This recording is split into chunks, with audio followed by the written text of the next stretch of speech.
In the summer of 1942, the tide of the Second World War hung in delicate balance as the Pacific Ocean became the theater of a struggle that would redefine naval warfare forever. The United States and Japan, two great powers separated by an ocean, were locked in a deadly contest for control of the Pacific. The Japanese Empire, after its stunning victories across Southeast Asia and the Pacific, sought to crush American resistance once and for all by luring the U.S. Navy to a trap near a small isolated atoll known as Midway. This was not merely a battle for territory, it was a battle for dominance, morale, and the future direction of the entire war. The Japanese strategy was both bold and complex. Admiral Isoroku Yamamoto, the mastermind behind the attack on Pearl Harbor, believed that a decisive engagement with the weakened American fleet could destroy U.S. naval power in the Pacific and force Washington to negotiate peace on Japan's terms. His plan involved using a diversionary attack on the Aleutian Islands to draw American attention northward, while the main Japanese striking force, composed of 4 powerful aircraft carriers, Akagi, Kaga, Soryu, and Hiryu, would assault Midway and annihilate any American carriers that came to its defense. However, Yamamoto's confidence concealed a fatal flaw, unknown to the Japanese. American cryptanalysts at Station Hypo, led by Commander Joseph Rochefort, had broken key elements of the Japanese naval code JN-25. Through tireless work and clever deception, it discovered that the Japanese target codenamed AF referred to Midway. His intelligence breakthrough allowed Admiral Chester W. Nimitz, the commander-in-chief of the U.S. Pacific Fleet, to prepare a counter-ambush. Instead of walking blindly into a trap, the Americans would be waiting for their enemy. By late May, American forces began positioning themselves for the decisive engagement. 3 carriers, USS Enterprise, USS Hornet, and the hastily repaired USS Yorktown, moved to a point northeast of Midway. Nimitz's orders were clear: defend Midway, destroy the enemy's carriers, and change the course of the war. The stakes could not have been higher. The Japanese fleet vastly outnumbered the Americans in ships, aircraft, and experience. Yet, the Americans possessed one crucial advantage: foreknowledge of the enemy's plans. On 30-45 in 1942, reconnaissance aircraft from Midway spotted elements of the approaching Japanese invasion force. The battle was about to begin. In the early hours of 4th June, Japanese carrier aircraft launched a massive strike against Midway Island, aiming to neutralize the airfields and coastal defenses before the invasion. American radar detected the incoming raid, and defenders scrambled to meet them. As Japanese bombs rained down, setting fuel depots and buildings ablaze, Midway's defenders fought desperately, managing to shoot down several enemy planes. Meanwhile, American bombers launched counterstrikes against the Japanese fleet, but without fighter escort. Many were shot down before reaching their targets. The initial attacks inflicted little damage on the Japanese carriers, but they forced Admiral Chuichi Nagumo, commander of the Japanese carrier force, into a crucial decision point. Nagumo faced a dilemma: should he launch a second strike on Midway, or rearm his planes for a potential engagement with the American fleet, whose presence was still uncertain. As he debated, precious minutes slipped away, and the fate of the Japanese carriers hung in the balance. At 7:28 a.m. ASM, Nagumo received word that an American carrier had been sighted to the northeast. Hastily, he ordered his planes to be rearmed with torpedoes. Just as his returning strike groups began landing to refuel, the Japanese carriers' decks became chaotic scenes of refueling lines, armed bombs, and hurried crews, conditions ripe for disaster. At that very moment, American carrier aircraft, launched earlier from the USS Enterprise, Hornet, and Yorktown, were converging on the Japanese fleet. The first American attacks, led by torpedo squadrons flying outdated TBD Devastators, suffered horrific losses. Torpedo Squadron 8 from the Hornet was wiped out almost entirely, with only one survivor, Ensign George Gay, left floating in the water to witness the rest of the battle. Their sacrifice, however, was not in vain. The low-flying torpedo bombers drew the Japanese combat air patrol down to sea level, leaving the skies above the fleet temporarily unguarded. It was at this moment that dive bombers from Enterprise and Yorktown arrived overhead. Guided by sheer luck and the skill of their pilots, the American SBD Dauntless dive bombers caught the Japanese carriers vulnerable, decks loaded with armed aircraft, fuel lines exposed, and anti-aircraft gunners unprepared. Within minutes, the tide of the battle turned dramatically. In a devastating sequence of attacks, bombs struck Akagi, Kaga, and Soryu almost simultaneously. Explosions ripped through their decks, igniting aviation fuel and detonating ordnance. The once mighty carriers were engulfed in flames, their crews fighting desperately to contain the infernos. By the afternoon, all three carriers were mortally wounded and would later sink, taking hundreds of Japanese sailors and aviators with them. Only one carrier, Iryu, remained operational, and she struck back with determination. Her pilots managed to launch two counterattacks, striking the USS Yorktown with bombs, torpedoes that left her dead in the water. Though Yorktown's crew fought valiantly to save their ship, she would eventually succumb to damage and sink 2 days later. But the American counterblow was relentless. Later that day, Enterprise's dive bombers found and struck Hiryu, setting her ablaze and sealing Japan's fate. By nightfall on the 4th of June, the Battle of Midway was effectively over. 4 Japanese carriers lay at the bottom of the Pacific, along with hundreds of aircraft and irreplaceable veteran pilots. The Japanese fleet retreated, stunned and broken, its aura of invincibility shattered. For the United States, the victory at Midway was nothing short of miraculous. It had transformed the balance of power in the Pacific. What had begun as an attempt by Japan to eliminate American naval power had ended in disaster for the empire. The loss of 4 frontline carriers, half of Japan's carrier strength, crippled its offensive capability and ensured that the initiative in the Pacific would never again belong to Tokyo. The American victory was the product of intelligence, courage, and extraordinary sacrifice. Codebreakers had provided the knowledge, admirals had used it wisely, and pilots had executed their missions with bravery that bordered on the impossible. In the months that followed, the United States shifted from defense to offense, launching campaigns across the Solomon Islands and the Central Pacific. The Battle of Midway became a symbol of resilience and the turning point of the Pacific War. Historians would later call it the most stunning and decisive blow in naval history, a battle in which fortune favored the prepared and courage triumphed over power.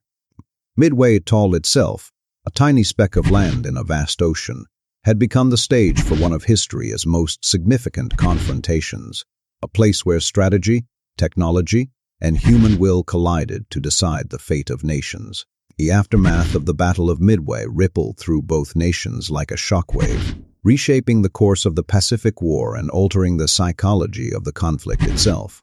For Japan, the loss was catastrophic, not merely in ships and aircraft, but in irreplaceable experience.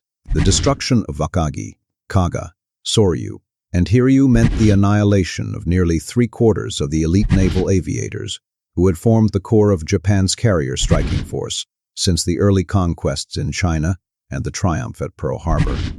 These were men who had trained for years in the art of naval aviation, men whose skills could not be reproduced quickly enough to sustain future campaigns. Admiral Yamamoto, upon learning of the defeat, was struck by the grim realization that Japan's momentum had been permanently broken. The empire of the Rising Sunday, which had expanded rapidly across Asia and the Pacific in a storm of victories, now faced a grinding war of attrition that it was ill-equipped to win. Yet, even as the Japanese Navy licked its wounds, the American public celebrated Midway as a miracle. News of the victory electrified a nation still haunted by the humiliation of Pearl Harbor. Newspapers declared that the Japanese had been stopped cold. Radio broadcasts spoke of the courage of American pilots who had flown into impossible odds. But behind the celebration lay the quiet knowledge that victory had come at a terrible cost. Many of the squadrons that had struck the decisive blows were decimated, their pilots lost at sea.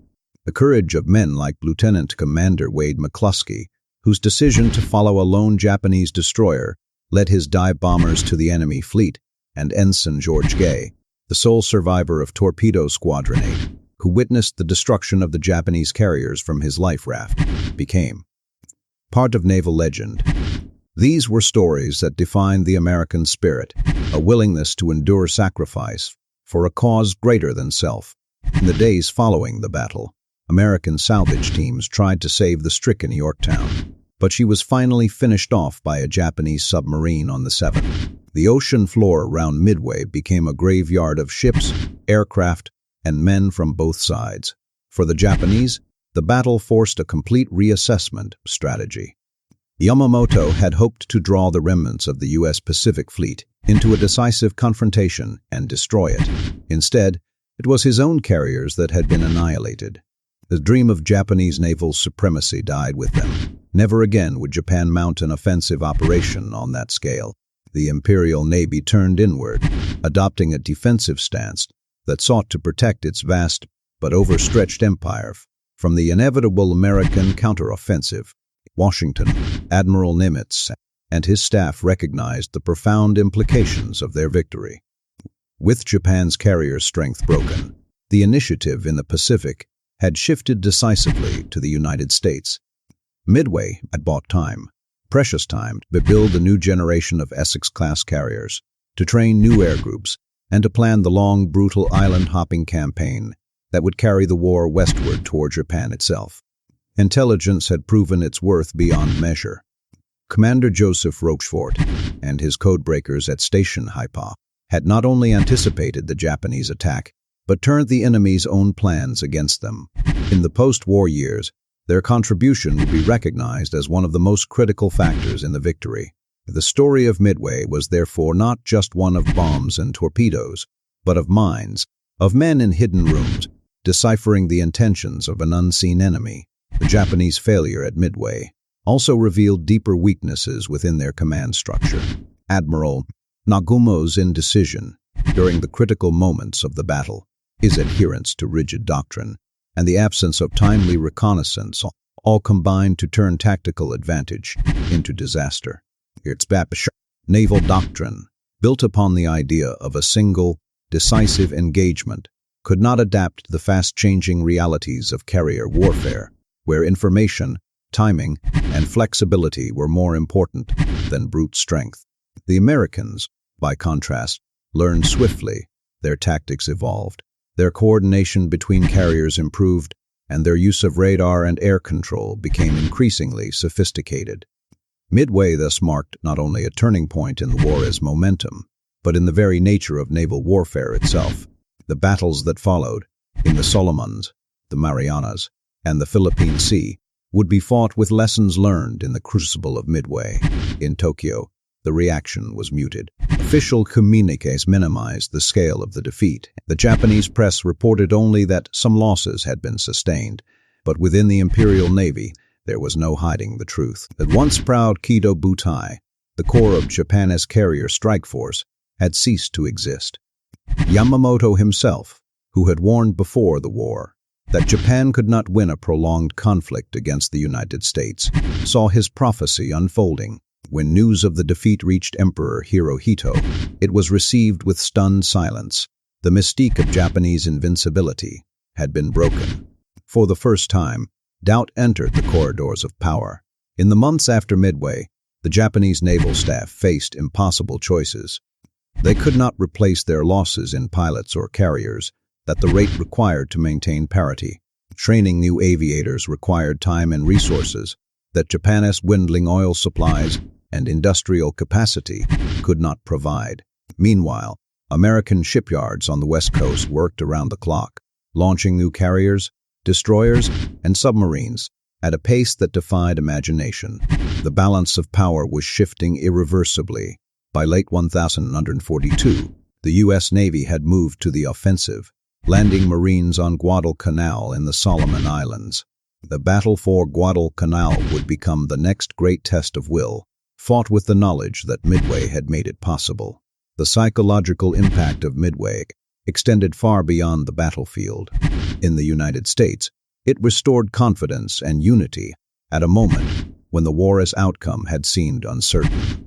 For Japan, it marked the beginning of a long retreat, a slow, inevitable contraction of empire, as the tide of war rolled back across the Pacific. Yet even in defeat, the Japanese fought with extraordinary tenacity, driven by the same warrior ethos that had carried them to their earlier victories. The courage displayed by their sailors and pilots at Midway was unquestionable, even as their leadership failed them. For the men who fought there, on both sides, Midway was a test of endurance and faith. The ocean that had once seemed endless now became a place of reckoning. Every survivor carried the memory of that battle, the roar of engines, the flash of explosions, the terrible beauty of the burning carriers. Years later, when historians sought to understand why Midway had unfolded as it did, they found in it a perfect convergence of chance, intelligence, bravery, and human error. It was, in the truest sense, a moment when history pivoted. The aircraft carrier, once an experimental weapon, had proven its dominance over the battleship. The old doctrines of naval engagement were swept aside by the realization that air power, mobility, surprise, and control of the sky would decide the wars of the future. Midway was thus not only a military victory, but a revolution in strategy. As the Pacific campaign advanced, the shadow of Midway lingered. Every American carrier task force that sailed westward carried with it the lessons learned in June 1942. Every Japanese commander who faced them did so knowing that the tide of fortune had turned. In the years that followed, the names of those lost carriers, Akagi, Kaga, Soryu, Hiryu, became symbols of both pride and tragedy within Japan, while in America, the name Midway became synonymous with courage, intelligence, and the triumph of resolve over despair. When the war finally ended in 1945, with Japan's surrender aboard the USS Missouri, many saw in that moment the long echo of Midway. It was the battle that had begun the end, the point at which the seemingly unstoppable expansion of the Japanese Empire had been arrested by the determination of a wounded but unbroken America. The Pacific would never be the same again. In the decades that followed the war, the Battle of Midway would be studied, dissected, and immortalized by historians, naval officers, and strategists across the world, not merely as a turning point in World War II, but as a timeless lesson in intelligence, leadership, and the fragile interplay of chance and decision that shapes history. The victory at Midway had not only saved the Pacific Fleet, but had proven the immense power of information superiority. When Admiral Nimitz credited the intelligence officers at Station Hypo for their work, he emphasized that without their deciphering of Japanese communications, the outcome might have been entirely different.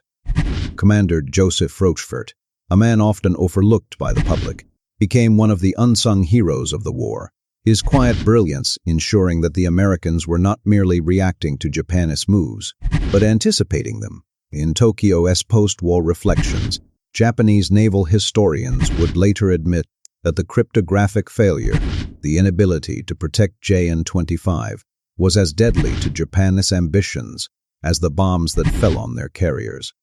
Yet beyond intelligence, Midway revealed something deeper about human nature in war. It showed that courage alone, while noble, could not overcome rigid thinking or strategic blindness.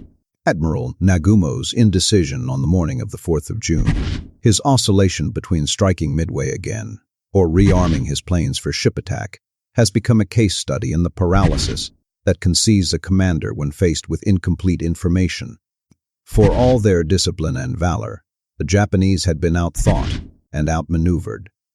The Americans, though battered and numerically inferior, fought with agility and trust in decentralized decision-making, a hallmark of Nimitz's command philosophy. This flexibility, born of necessity and sharpened by desperation, became the foundation for modern naval command doctrines. The echoes of Midway can still be heard in every war college classroom, where officers learn that knowledge, timing, and adaptability can outweigh even the largest arsenal. The human cost, however, remained etched in the memories of those who survived. Decades later, veterans of the battle would describe the haunting silence that followed the explosions, the smell of burning fuel, the cries of men trapped below decks, the eerie calm of the sea once the fires had died. For pilots like Dick Best, the man who led the dive-bombing attack that crippled Akagi, the price of victory came with lifelong health issues from inhaled fumes and the trauma of losing comrades. For the Japanese aviators, trained since youth to believe in their emperor and their mission, the loss of their ships was a blow not only to their nation, but to their identity. Survivors of the carrier crews spoke of watching their beloved vessels sink beneath the waves, majestic machines that had carried them through victory after victory, now consumed by fire and salt water. The ocean became their grave, and Japan's naval soul went down with them. As the war progressed, the lessons of Midway shaped every subsequent operation. When the United States launched its island-hopping campaign, targeting key strategic positions such as Tarawa, Saipan, and Iwo Jima, it did so with an understanding that control of the sea and air was paramount. The Navy's growing carrier task forces, now centered around the new Essex-class carriers, projected power across vast distances, demonstrating that air superiority had become the deciding factor in modern warfare. Japan, meanwhile, struggled to recover from its losses. Its attempts to rebuild carrier strength were hampered by industrial shortages, fuel scarcity, and a lack of trained pilots. Each new battle, from the Coral Sea to the Philippine Sea, underscored the imbalance that Midway had created. The Battle of the Philippine Sea in 1944, later dubbed the Great Marianas Turkey Shoot, would see Japanese air power obliterated, a grim testament to how far the once proud fleet had fallen. Midway had been the first domino in that chain reaction, the moment the Empire's offensive spirit met the limits of its reach. In the post-war world, Midway's legacy extended beyond military strategy. It became a symbol of resilience, proof that even in the darkest moments, when defeat seems inevitable, courage guided by knowledge can change destiny. American culture, through films, books, and documentaries, enshrined the battle as an epic of heroism, yet beneath the patriotic glow lay a more universal message about the price of war.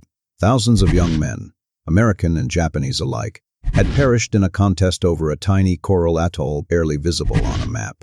Their sacrifice became a cautionary reminder of how small decisions, made in distant command rooms, can cost countless lives. In Japan, post-war generations grew up hearing of Midway not as a shameful defeat, but as a lesson in humility, a recognition that even great power must yield to circumstance, and that arrogance in war invites ruin. In the United States, the victory became an enduring point of pride, but also a benchmark for strategic excellence, a model of how preparation and intelligence can offset material disadvantage. In the halls of the U.S. Naval Academy, cadets study Midway, not only for its tactics, but for its spirit, the unity of sailors, code breakers, and commanders working toward a single purpose.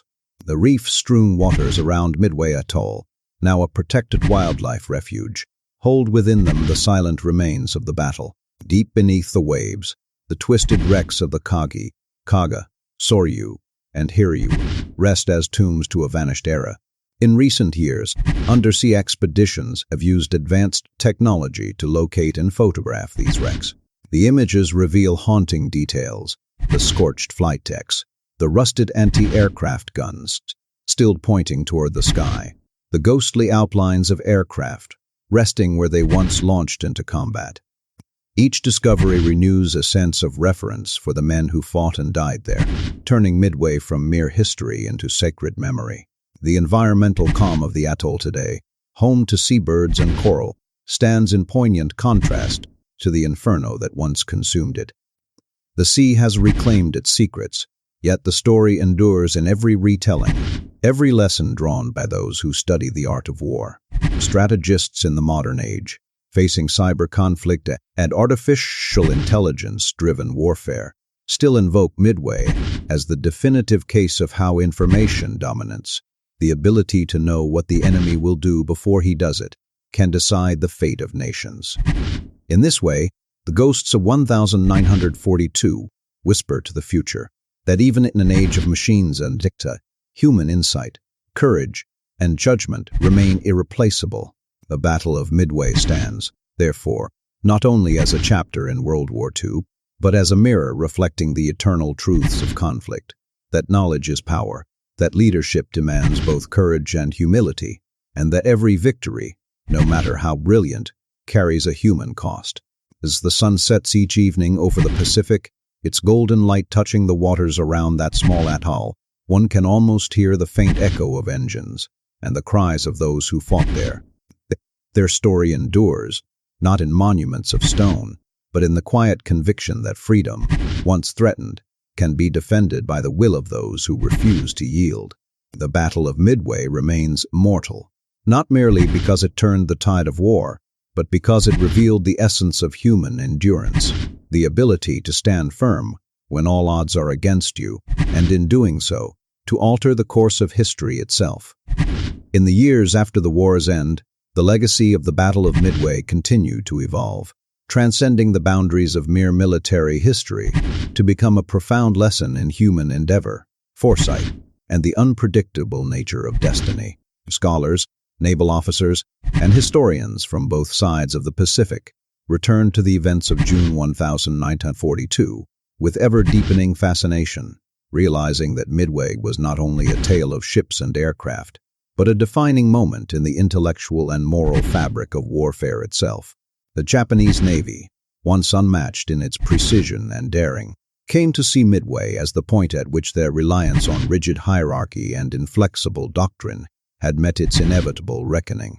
Post-war analysis within Japan revealed that the very traits once seen as virtues, discipline, obedience, and the pursuit of perfection, had paradoxically blinded commanders to the improvisational demands of a modern, intelligence-driven conflict.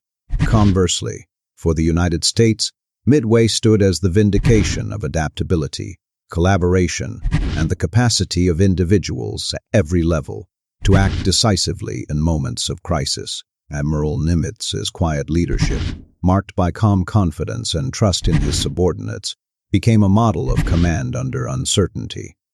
He had wagered everything on the judgment of his codebreakers and the courage of his aircrews, and in doing so, redefined the relationship between intelligence and operations. In later years, him would humbly attribute victory not to luck but to preparation meeting opportunity, echoing the timeless truth that foresight is the true engine of success. The Midway veterans, now old and gray, carried their memories into peacetime with a mixture of pride and sorrow. Many never spoke of the battle, unable to articulate the mixture of terror, exhilaration, and grief that had consumed those fateful days. Others became storytellers, determined that the lessons of their generation not be forgotten. Through their testimonies, the abstract statistics of war, the number of planes lost, ships sunk, miles of ocean crossed, took on human faces and voices. They spoke of the deafening roar of dive bombers, the blinding sunlight glinting off the sea, the comrades who never returned, and the heavy silence after victory, when the realization of survival came mingled with the guilt of those left behind. Across the ocean, Japanese survivors, too, reflected on their role in the tragedy. For many, Midway was a painful but necessary reminder of the perils of hubris. In memoirs and interviews, they spoke with dignity and regret, acknowledging that their nation's path to war had been driven by ambition untethered from reality.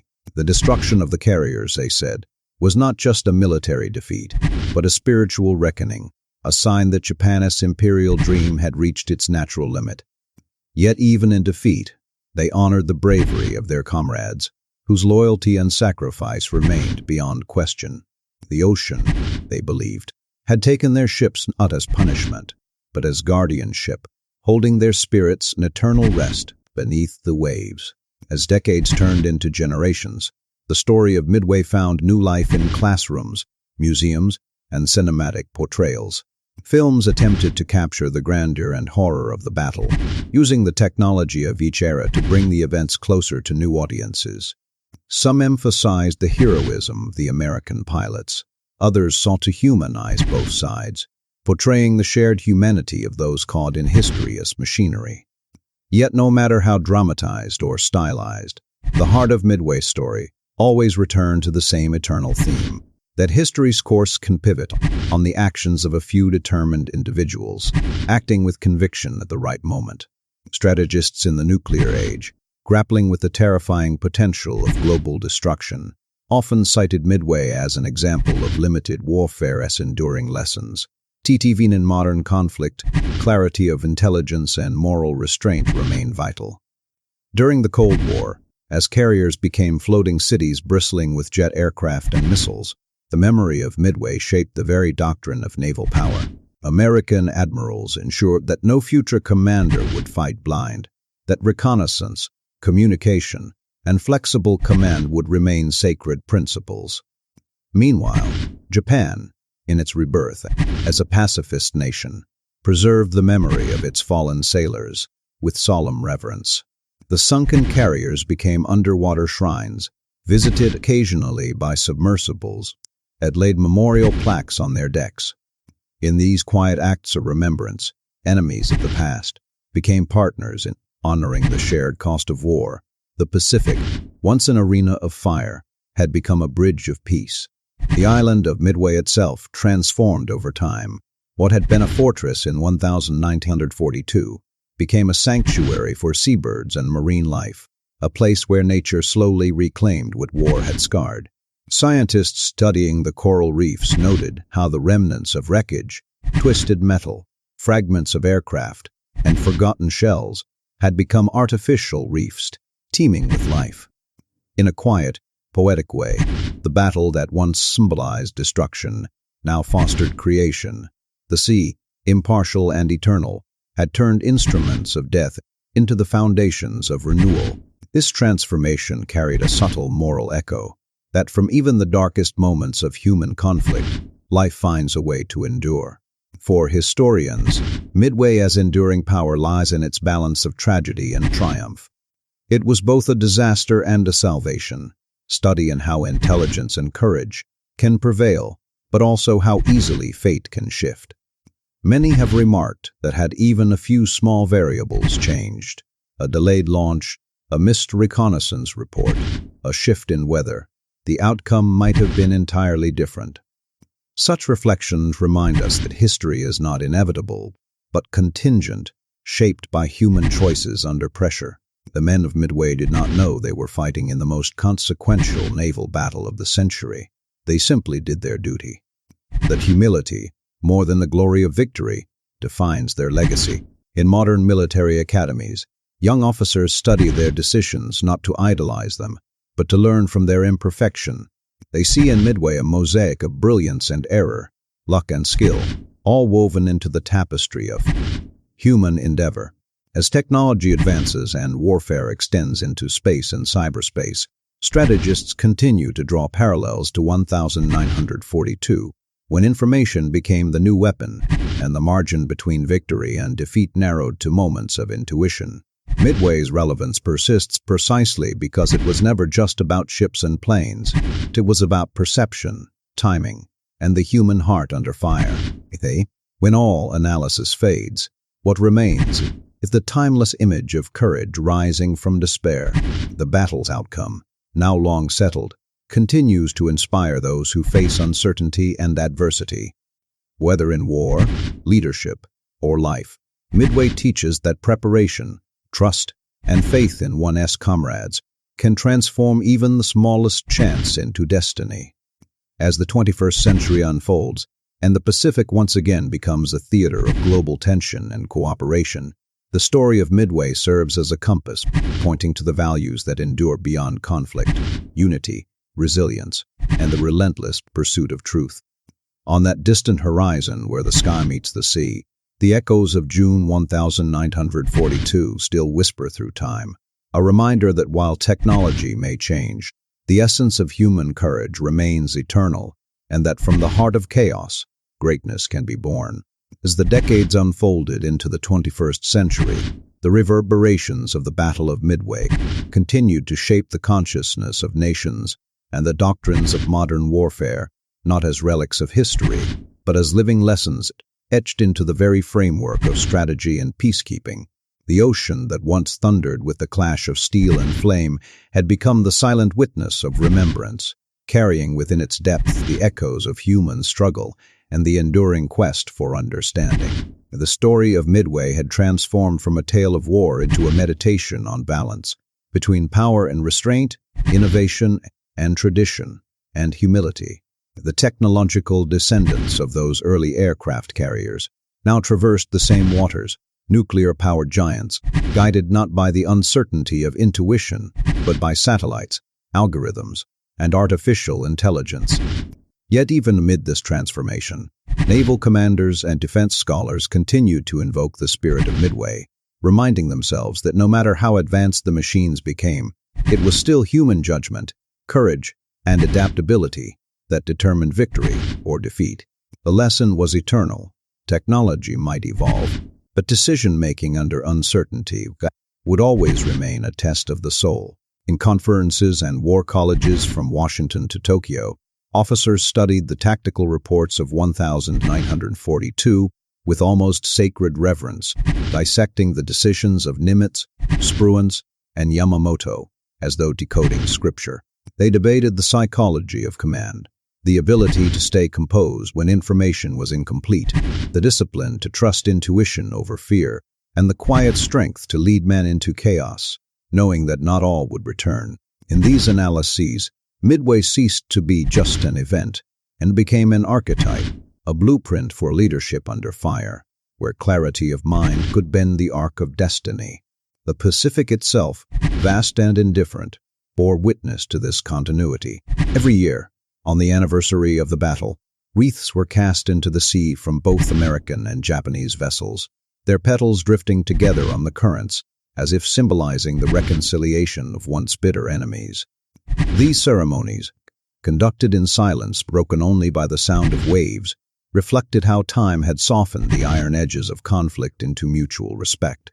Veterans' families gathered on the shores, their faces illuminated by candlelight, reading letters written by those who never returned. In those trembling words preserved through generations, one could hear the same yearning, the hope that their sacrifice had meaning beyond victory, that the world they left behind would learn from their suffering. Over time, historians began to reinterpret Midway, not only as a military turning point, but as a mirror of human civilization's moral evolution.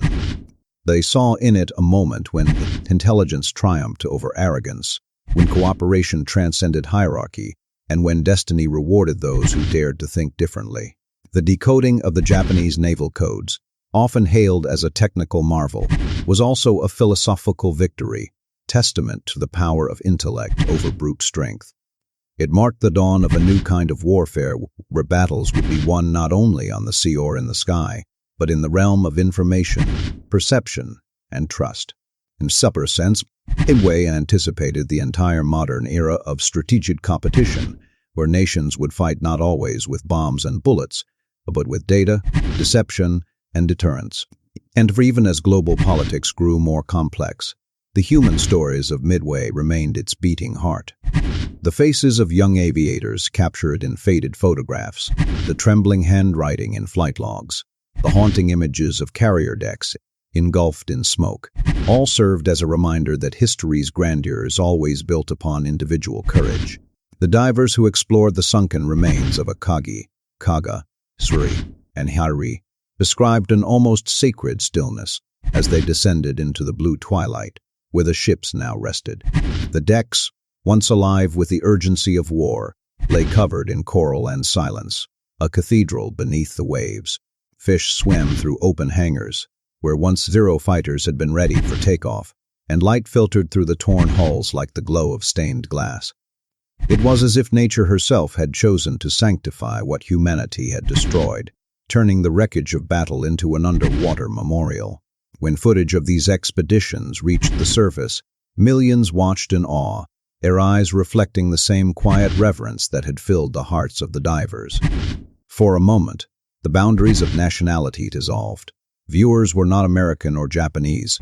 These are simply human, humbled for the memory of those who had perished in the vast Pacific. The lesson of Midway, seen through the prism of time, became one of unity through understanding. It taught that history, when viewed with empathy, could heal rather than divide. In this way, The battle's memory transcended its origins to become part of a larger narrative about the human condition itself, the fragility of peace, the seduction of power, and the redemption that comes through learning. The world, as military and political leaders, conscious of how close humanity has come to annihilation in later wars, often cite Midway as an inflection point where balance was restored just before chaos could consume everything. It is said that had the United States lost that battle, the Pacific War might have stretched years longer, possibly altering the entire outcome of the global conflict. But destiny, ever mysterious, had chosen that small atoll as the hinge of history. To see, as ships of many nations traverse the Pacific under a fragile peace, they do so carrying the invisible inheritance of Midway, a reminder that vigilance without aggression, strength without cruelty, and intelligence without arrogance are the true guardians of freedom. The island itself remains a symbol of endurance.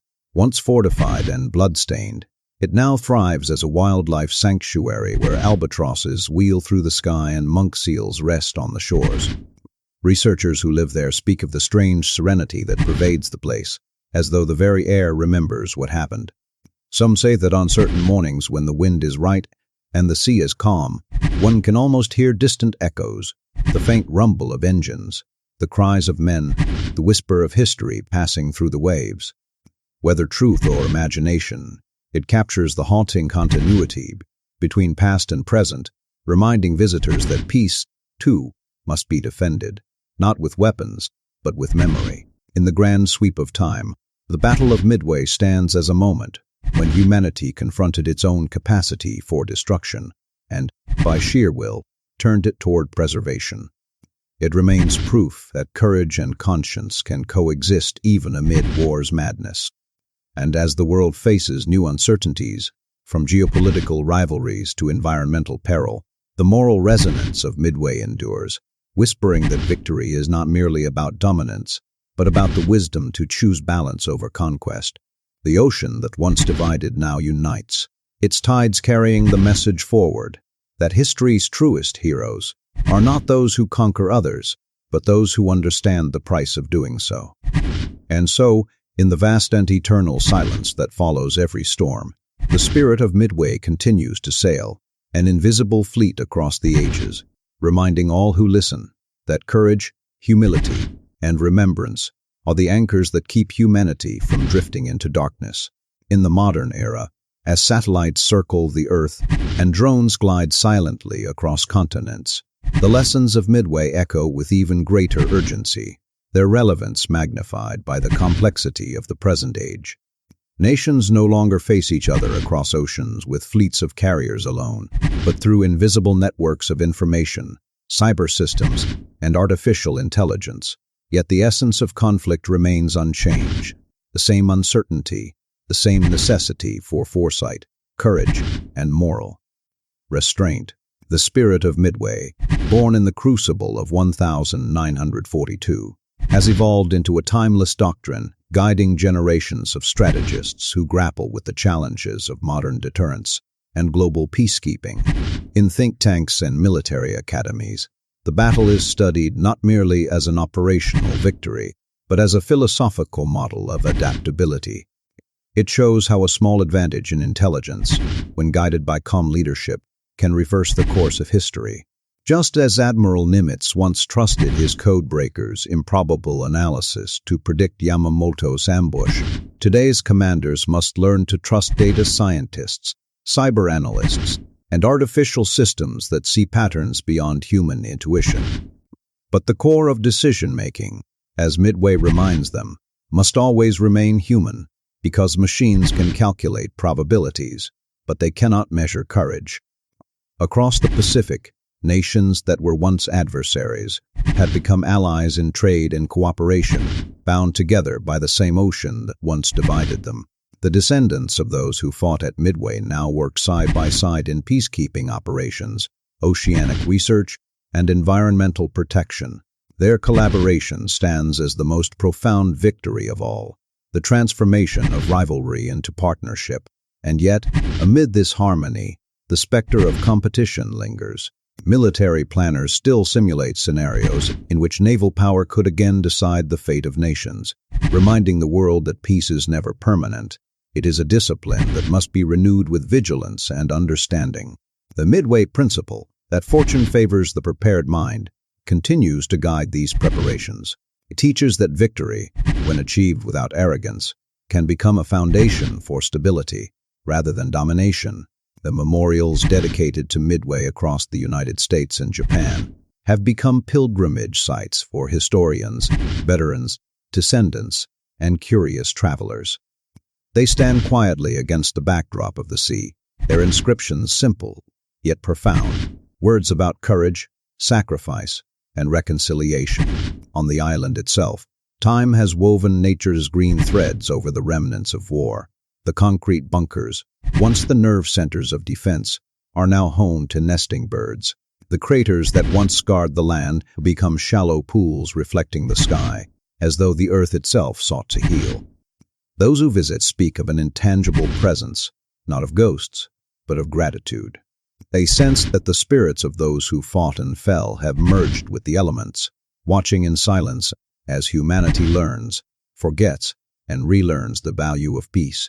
Documentarians and historians, filming beneath the Pacific waves, capture the silent testimony of the sunken carriers. The footage reveals not only twisted steel, but the artistry of nature reclaiming what man once destroyed. Coral blooms where fire once raged, and schools of fish drift through open hangars like living prayers. Each frame becomes a meditation on impermanence, an unspoken acknowledgement that even the grandest human endeavors eventually dissolve into the rhythm of the sea.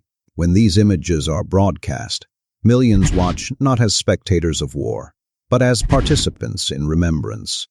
Teachers show them in classrooms, veterans weep softly before them, and young people who know nothing of war feel a sudden, quiet respect for those who came before. The Battle of Midway, through these acts of remembrance, ceases to be a military story and becomes a moral compass.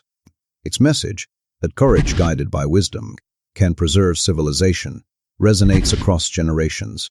In international relations, it serves as a metaphor for equilibrium.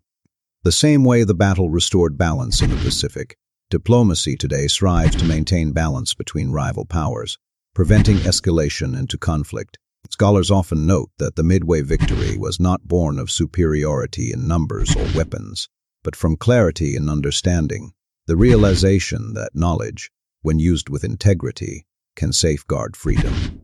This idea extends beyond warfare into governance, science, and culture. It reminds leaders that true strength lies not in the ability to destroy, but in the wisdom to protect. In moments of global tension, or during nuclear standoffs, trade wars, or environmental crises, world leaders have invoked Midway as a symbol of turning points when clarity of thought must triumph over panic. The words Midway moment have entered the vocabulary of diplomacy to describe instances where bold yet measured action alters the trajectory of history. The parallel is deliberate, for Midway itself was a moment when courage and calculation met in perfect balance. As technology accelerates and the boundaries of warfare blur, the Midway legacy becomes even more vital. Artificial intelligence, quantum computing, and autonomous weaponry have given humanity powers that rival myth, yet with them comes the same old danger, overconfidence. The Japanese Imperial Navy in 1942 believed its dominance was unassailable, just as some nations today believe in the infallibility of their systems. Midway warns against that illusion. It teaches that complexity can become a trap, that over-reliance on perceived superiority blinds one to the simple truths of adaptability and humility. In a sense, the ocean remains the ultimate teacher. Its unpredictability mirrors life itself, vast, beautiful, and merciless. To those who forget respect, scientists studying climate change often refer to the Pacific as Earth's heartbeat, and in that heartbeat, the story of Midway endures like a pulse of memory. The island, though small and remote, has become a symbol of balance, not just in war but in ecology, a place where nature and history coexist in fragile harmony.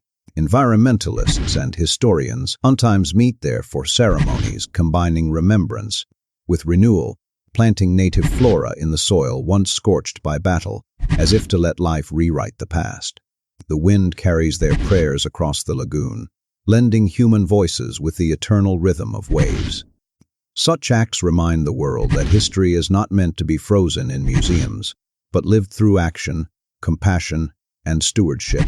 As dusk falls over the Pacific, the ocean turns gold, mirroring the sky, and for a fleeting moment, the boundary between past and present disappears. Somewhere beneath that golden surface lie the silent carriers, their steel bones entwined with coral, their memory immortal.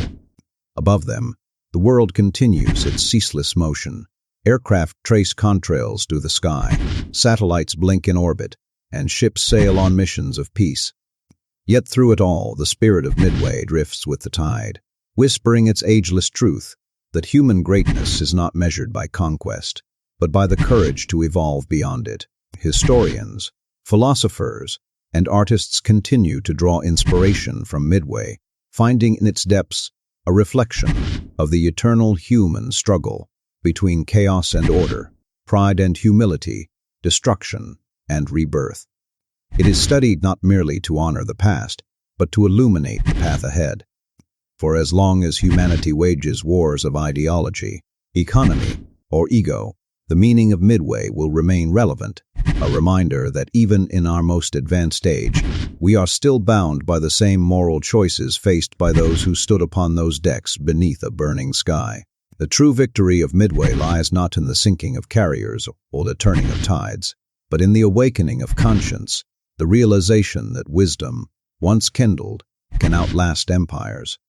And as the world looks toward the uncertain horizon of the future, filled with new challenges and unseen storms, the spirit of Midway endures, quiet, eternal, guiding. The ocean still whispers its truth to the wind, that courage without compassion is hollow, that power without restraint is peril, and that remembrance, more than any monument, is the truest tribute to those who gave everything so that the world might learn to choose peace. And somewhere, beyond the reach of time, as waves wash endlessly over the silent wrecks, the souls of those who fought at Midway rest not as warriors of war, but as guardians of memory, watching over a world that, if it listens, may yet remain worthy of their sacrifice.